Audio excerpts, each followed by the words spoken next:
والنبي مدفون تما في سيدي وشاع في الغزوات ولاية عين تلمسان.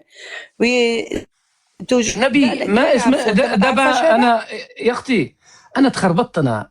هذا شوشع اسم المكان ولا اسم النبي؟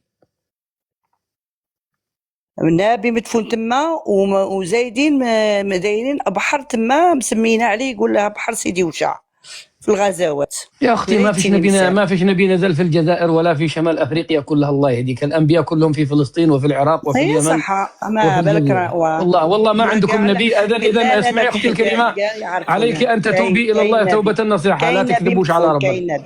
لا تكذبوش على الانبياء، الله يرحم والديك. ان شاء الله يا ربي، ان شاء الله يا ربي. احنا نتمنوا لك ان شاء الله التوبه وتنسى ان شاء الله. جيت الجزائر خاطر شتارك كيما نقولوا شد هذيك الواسع الجزائري. توجور اللايفات تاعك الجزائر، ما دير حتى على بلاد اخرى. نسيت اليمن تاعك. ادعي لي يا اختي، ادعي لي. نسيت. ادعي لي.